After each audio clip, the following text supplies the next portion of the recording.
E oi mundo! Hoje eu voltei pra falar um pouco de psicanálise, hoje eu voltei pra falar um pouco de psicologia, hoje eu voltei pra falar sobre a Copa do Mundo e o futebol segundo a psicanálise.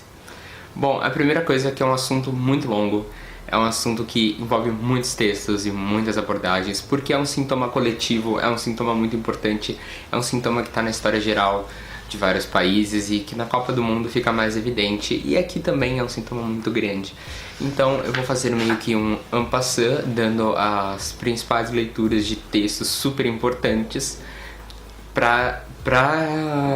entender o assunto, mas eu tentarei dar um foco principal em um ou dois. Bom, a primeira coisa que precisa entender é que o futebol ele tem um papel histórico aqui, um papel histórico e político. A gente tem o futebol enquanto sendo um próprio movimento político, ali um pouco depois do Varre, Varre, Vassourinha. E isso importa muito porque nós passamos de uma sociedade que venerava, por exemplo, o remo na Marginal Pinheiros, na Marginal Tietê, e passamos para o futebol, passamos para ter essa marca de bom jogador de futebol e esse estereótipo que disseminou pelo planeta todo e molda muito do que a gente é, porque é um filho, logo vai ser bom no futebol e blá blá blá blá blá blá. O primeiro texto muito importante seria o mal-estar na civilização, seria a ideia de que está todo mundo sofrendo, seria a ideia de que assim, a gente tem três coisas básicas que nunca poderão ser aniquiladas, que é o sofrimento quanto ao corpo que vai envelhecer e morrer,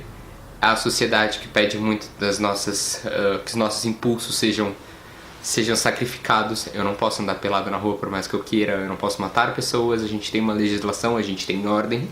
ou a gente supõe-se ter uma ordem, e a gente tem a natureza que é incontrolável, não importa o que a gente faça, o quanto a gente preveja um pouco,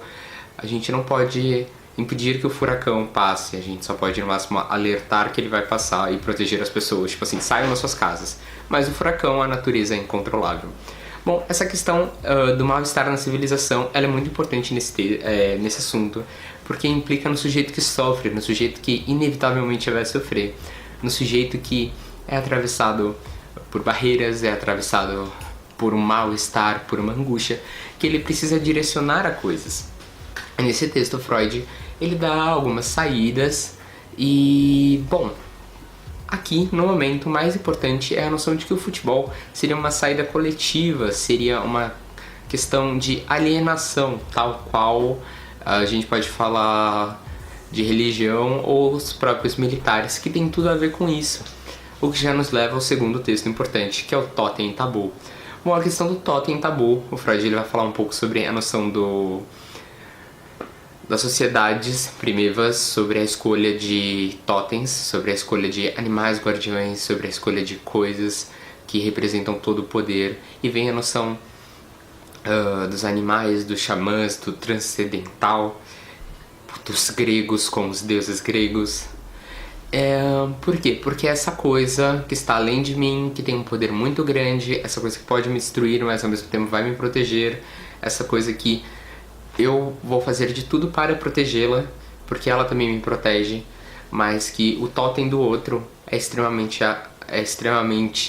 violento contra mim, ele causa muita dissolução de quem eu sou, ele acaba com muito de quem eu sou.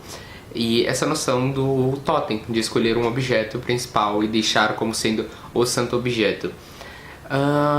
E a questão do tabu é justamente as coisas que não se podem falar, que está atravessado, por exemplo, nisso, como, por exemplo, a noção da morte, aquilo que não se fala, a noção do aborto. Porém, aqui, entretanto, todavia, o tabu não entra tanto no assunto do futebol, porque, embora nós tenhamos tabus, nós tenhamos concepções sobre outras nações, principalmente na Copa do Mundo, e que tá meio que dito, só que sem ninguém necessariamente precisar verbalizar aquilo. E então o mais importante no caso seria a atitude do toteísmo, que seria escolher um objeto e fixar nesse objeto. Bom, é muito legal que depois a gente acaba juntando com o texto final dos três principais textos, que é Psicologia das Massas e Análise do Eu, que é justamente uma introdução ao narcisismo, ou seja, quanta energia você joga em si, quanta energia você joga no outro e como funcionam as massas. Porque o futebol é uma grande massa, basta pensar que é um esporte que vai reunir 50 mil pessoas pra ver, tipo, 24 pessoas correndo, 26, e também tem a questão ali do totem, desse grande objeto da vitória, que é uma vitória muito simbólica. Na prática é algo muito simples, uma bola vai entrar dentro de uma estrutura metálica, só que a simbologia é muito grande, porque implica na união para destruir outra pessoa, implica nessa união que fortalece, que é tratado no totem tabu, ou seja, não é só o time, é toda a nação, essa coisa nacionalista, essa coisa que nos une pro imaginário mesmo, de que as pessoas que estão ao meu redor, as 50 mil pessoas ao meu redor, elas estão ali mais ou menos entendendo o que eu estou sentindo, entendendo o que eu estou passando, porque justamente estamos todos ali pelo mesmo objetivo, estamos todos ali para ver a nossa nação ganhar. E aqui a gente tem a noção da sublimação, do mal-estar na civilização, porque já que eu tenho a lei social, eu não posso ir na Argentina e matar os argentinos porque minha construção imaginária leva a acreditar que eles são inimigos. Ok.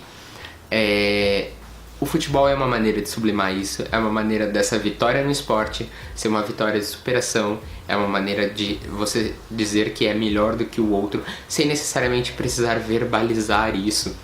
E essa é uma das grandes conquistas do esporte. E o futebol, ele ganhou muito desse poder também, por causa da questão da masculinidade ali, porque a gente tem vários homens competindo e não se tem tanta atenção para a competição feminina, e a gente tem essa questão quase que uma substituição do que a gente poderia dizer que seria em Roma ou Coliseu. A grande vitória é o time glorioso, é o que ganha a taça, que é o cálice, que lembra as curvas femininas, que tem a ver com o trabalho de Leonardo da Vinci, por exemplo, na Santa Ceia, que é bem representativo, é toda a forma. E é muito importante entender a relevância do futebol, porque o futebol ele traz de novo essa questão da violência interna, o que explica porque tem muitos estádios que dão um problema de violência e porque as pessoas se batem muito. É importante entender porque você está escolhendo uma saída que não tem juízo de valor moral, não é se é bom ou ruim, mas é uma saída coletiva, é uma saída que está todo mundo e que não é exatamente você fazendo algo, você está lá apenas dando apoio ou consumindo a glória de outra pessoa enquanto você se identifica nela imaginariamente. Então, suas questões em si, elas não são trabalhadas, mas ao mesmo tempo é tão importante.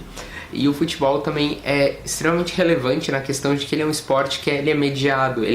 pela regra. Ele tem uma noção, ele tem coisas que precisam ser seguidas, e isso é super importante porque nos